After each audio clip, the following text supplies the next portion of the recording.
Good day, grade 9. I'm Sir Darwin Ojera. Kung nakikita nyo tong video na to, it means na may event na ginagawa ang Mathematics Department at hindi kami makakapagturo personally. So, sa pamamagitan ng mga video na ito, ang aim po namin ay maihabol kayo sa mga topics natin para sa quarter na ito.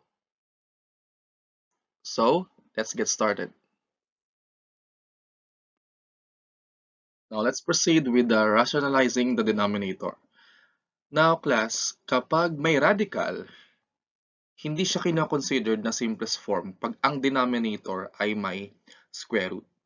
So, ibig sabihin, we need to do something, we need to multiply something para yung denominator natin ay whole number.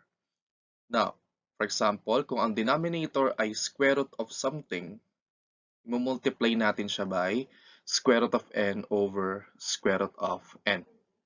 Now, kapag ang denominator naman ay something like a plus minus square root of n, i-multiply naman natin siya sa a minus plus square root of n all over a minus plus square root of n. Kung napapansin nyo, yung i-multiply natin, puro 1 yan dahil pareho ang numerator sa denominator. Diba? Any number multiplied to 1 is the number itself. Pero itong mga to, ibang uri siya ng 1. Diba? Maraming anyo ang 1. 2 over 2, 3 over 3. In this case, square root of n over square root of n or a minus plus square root of n all over a minus plus square root of n. Anong pinagkaiba ng plus minus sa minus plus? Relationship po yan. Okay? Kung ito ay plus, ito dapat ay, since baliktad, minus. Kung minus naman ito, plus naman ito. So, since parehas sila ng symbol, itong numerator at denominator, kung ito ay plus din. Kung ang numerator ay minus, ito rin ay minus. So let's proceed on our example. And proceed tayo sa una example. We have square root of 1/2. Now, sa property ng division, pwede natin paghiwalayin yan. Square root of 1 over square root of 2. Ngayon, i-multiply natin ang expression na ito sa denominator. Okay? Since ang denominator ay square root of 2, i-multiply natin ang expression sa square root of 2 over square root of 2. Again, sa denominator. Now, multiply tayo ng fraction. Focus sa numerator. Square root of 1 times square root of 2 is square root of 2. Sa denominator naman, square root of 2 over square root of 2 is square root of 4. Now, itong expression na to, merong perfect square which is yung nasa denominator, square root of 4. We all know na ang square root ng 4 ay 2. So therefore, sinulat lang natin yung numerator, square root of 2. Then square root of 4 will be simplified as 2. Ngayon, ang denominator natin ay whole number na, kaya yan na po yung final answer. Square root of 2 over 2. Next example, square root of 2 over 5. Again, paghihiwalayin natin, square root of 2 over square root of 5. Now, i-multiply natin ang expression again sa denominator. Square root of 5 over square root of 5. Again, dahil sa denominator. Multiply tayo. Square root of 2 times square root of 5 sa numerator, square root of 10. Sa denominator naman, square root of 5 times square root of 5 is square root of 25. Ngayon, ang isi-simplify na lang natin ay denominator, yung square root of 25. Square root of 25 is 5. Thus, the final answer ay square root of 10 over 5. Again, kinopya nyo lang yung numerator and square root of 25 will be simplified as 5. Ngayon, somebody, i-pause nyo yung video at kopyahin ninyo ang slide na to.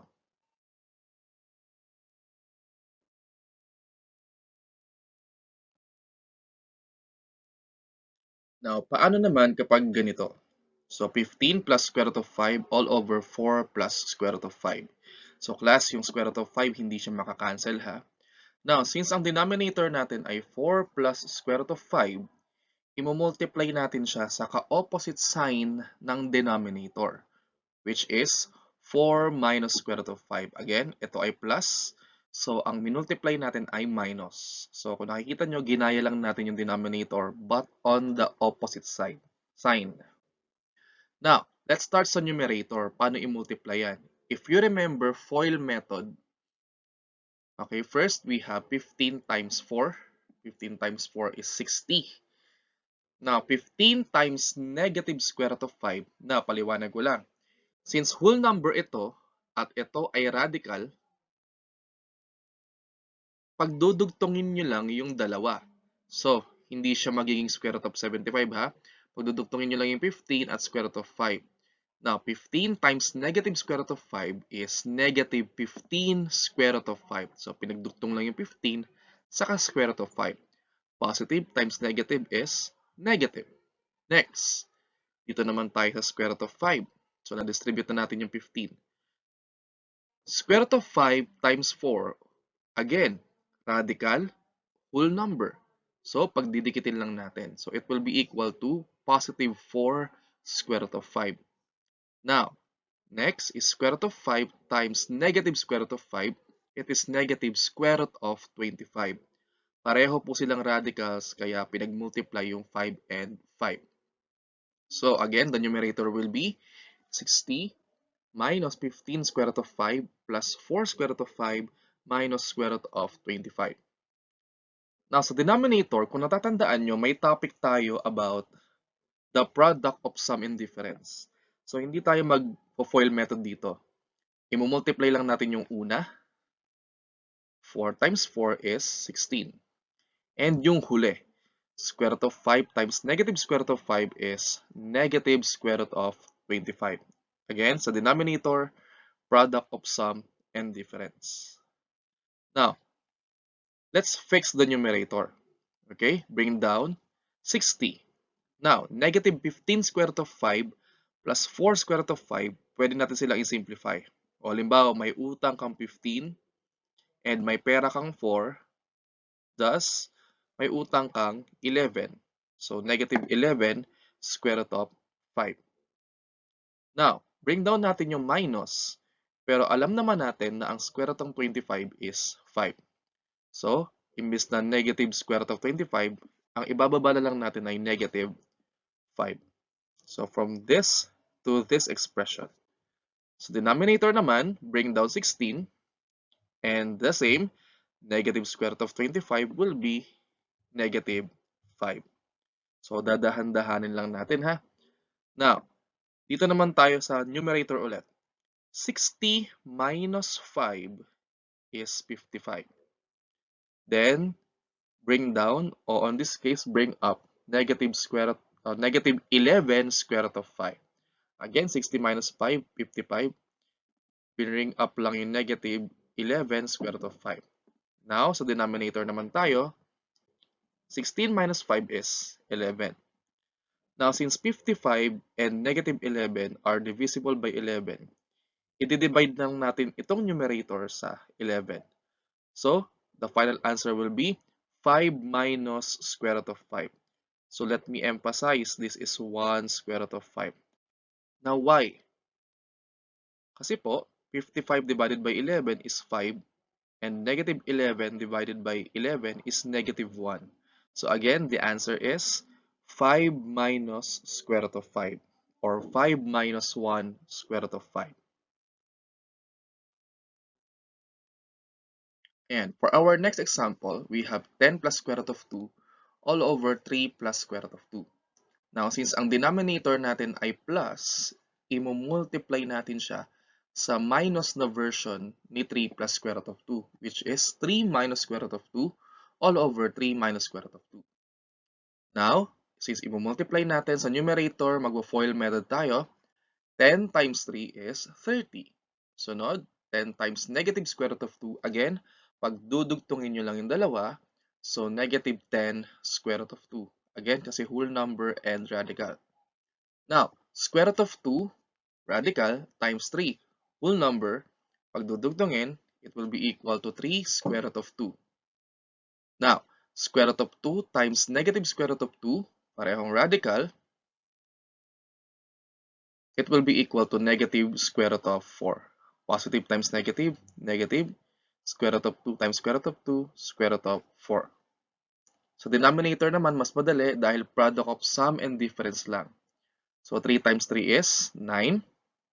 Then, positive square root of 2 times negative square root of 2 is negative square root of 4.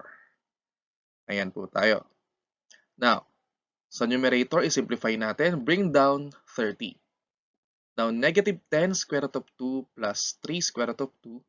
So, sa negative 10, may utang kang 10. Then, yung 3, pera mo yung 3. So, kung may utang kang 10 at may pera kang 3, therefore, may utang kang 7. So, we have negative 7 square root of 2. Now, simplify negative square root of 4. So, bring down negative, then square root of 4 is 2. So, minus 2 po yan. Sa denominator naman po, bring down 9, then alam naman natin na ang square root ng 4 is 2. So, 9 minus square root of 4 ay magiging 9 minus 2. So, yung square root of 4 naging negative 2. O square root ng negative square root of 4 ay magiging negative 2. Now, 28 ang 28 ay nagmula sa 30 minus 2. Again, 30 minus 2 is 28. Then, bring up negative 7 square root of 2. Okay, ito po yan, kinopya lang. Then, 30 minus 2 is 28. Sa denominator naman, 9 minus 2 is 7. 9 minus 2 is 7. Now, since yung 28 at negative 7 ay parehong divisible by 7, pwede natin silang i-divide. 28 divided by 7 is 4. Negative 7 divided by 7 is negative 1. Therefore, ang sagot natin ay 4 minus 1 square root of 2. Again, it's because 28 divided by 7 is 4 and negative 7 over 7 is negative 1. And bring down square root of